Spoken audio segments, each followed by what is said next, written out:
my series of organ crawl videos has prompted several private message questions that I thought I would produce a post log to the videos to answer some of those questions. I had forgotten to acknowledge Mr. Kanabe over here, which also is a part of the organ. Several people asked about the piano, and I'll give you a brief history of it.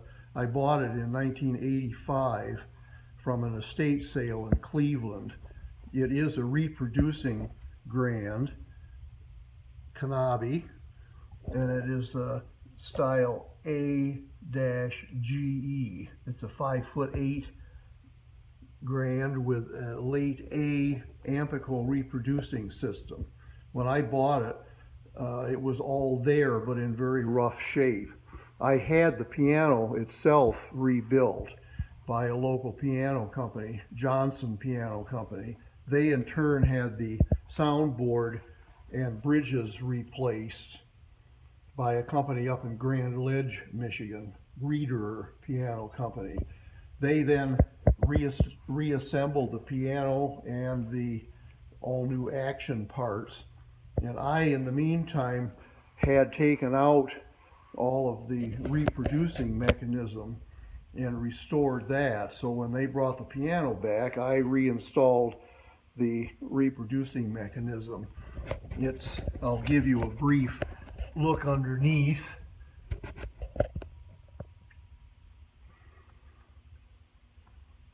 You can see the Z-Tronics driver board, which controls the piano. It actually controls a direct electric interface, which I built, that has direct electric magnets in it. It's hanging behind the piano stack pneumatics, and it's tubed into the tracker bar hoses. So the direct electric magnets exhaust the tracker bar just as the paper roll would if it was passing over the tracker bar. The piano does still work as a player piano, and the drawer where the roll goes is right here. The freezer paper on the tracker bar prevents all of the notes from playing at once when it's turned on from the organ. And that happens over here. It's available, the piano is available at many different pitches. For instance, it's available at 8 and 4 in the accompaniment. Turning on any of the piano tablets starts the vacuum pump going, and the piano plays and responds very quickly.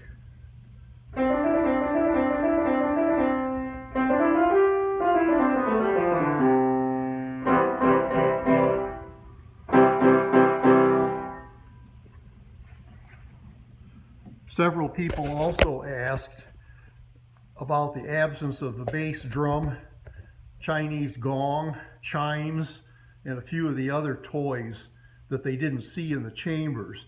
I'll show those to you in a minute. They are here. The non-tuned toys are not on stop tablets, which some other people mentioned. They are in this instrument controlled in this drawer. Anything that plays off the keyboard is programmable with these miniature switches so that you can put that item on either the pedal, the accompaniment second touch, or the accompaniment. However, these switches are flipped to on or off, then affects what comes on when you select the selective traps tablet. There it is in the pedal, there it is in the accompaniment, and in the accompaniment second touch.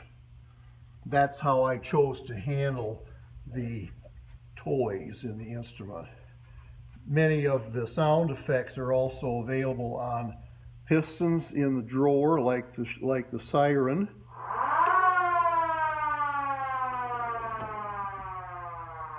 And many are available also on the toe studs over here on the right side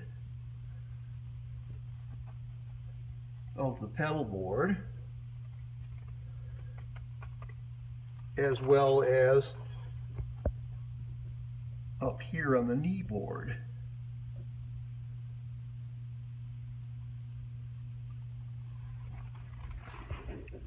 Those items that were asked about, we have to go to the basement.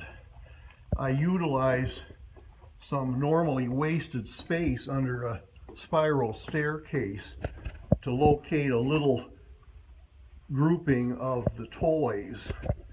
So here under the stairway in my office are the Morton chimes.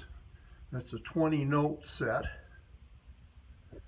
Kimball bass drum, tom-tom cymbal unit that I restored, and also the Chinese gong unit. Some people also asked where the blowers were located. This is my workshop where all of the construction and restoration work was done on the organ. The blowers are in this semi-sound damped enclosure. There are two, although the larger of the two carries the entire organ. They're both Spencer turbines, and the smaller one at this end is a single pressure. It puts out just the 13-inch static, and it is 7.5 horsepower. The bigger one, which is down here, is a 15 horse, and it is a 3-stage blower, and the third stage puts out a higher 18 or 19 inches of static. That comes out through this line that enters the chamber area at the floor level. The regular 13-inch goes into the same manifold as the other blower, and then from that wood manifold the wind lines go out and go into the chamber area. The smaller blower, the way the organ is winded, will carry everything in the classic part of the organ, so I don't have to run the bigger blower if somebody wants to just play the classic parts of the organ, or if I want to tune. What I lose by not running the bigger blower is anything that runs on the higher wind pressure in the theater instrument. Some of the pedal, many of the percussion stops, that sort of thing run, and the post horn, for instance, runs on the higher static pressure. This door is the entrance to the two basement chambers, which you've already seen in the previous videos. And this wall contains all of the high voltage control circuitry, as well as the two rectifiers for the organ and the rotary phase converter, which is actually just a 20 horsepower motor that sits there and produces a false third phase to run the Spencer turbines on. That, I think, should answer most of the questions that have been asked.